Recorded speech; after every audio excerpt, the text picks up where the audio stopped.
Hello everyone, আসসালামু আলাইকুম।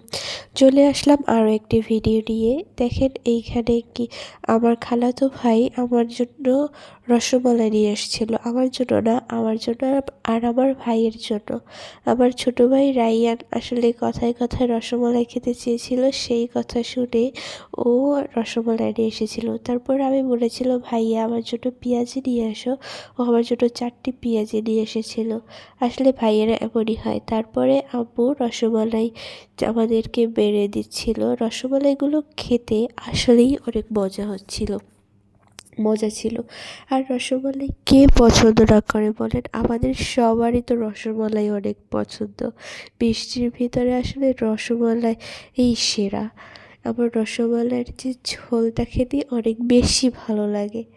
তারপরে আমি আমার ভাইয়ের কাছে জিজ্ঞেস করছিলাম যে ভাইয়া তুমি কার জন্য রসমালাই এনেছিল? তারপরে ভাইয়া বলছিল যে আমি সবার জন্য রসমালাই এনেছি। তারপরে এখানে এই রসমালাইয়ের সাথে ও পেঁয়াজি এনেছিল এবং বুট এনেছিল। তো ভাইয়ের কাছে এখানে জিজ্ঞেস করছিলাম ভাইয়া তুমি কার জন্য রসমালাই এনেছো? তারপর ভাইয়া বলে যে আমি সবার জন্য রসমালাই এনেছি। তারপর আমি বলি যে না, তুমি আমার জন্য রসমালাই এনেছো। তারপর ভাইয়া বলে যে না, রাইয়ানের জন্য এনেছি।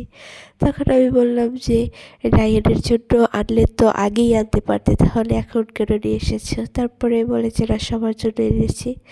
তো ও আসলে মূলত রাইয়ানের জন্যই এনেছিল। যাই হোক, রসমালাইটা খেতে অনেক বেশি মজা হয়েছিল এবং রসমালাই আমাদের ঘরের সবাই অনেক পছন্দ করি।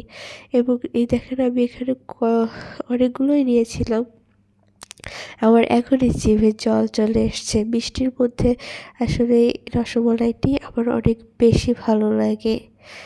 তারপরে আমার ভাই এখান থেকে আমাকে একটা রসমালাই খাইয়ে দিচ্ছিল। তারপরেও আবার আমার প্রেস থেকে একটি রসমালাই নিয়ে যায়।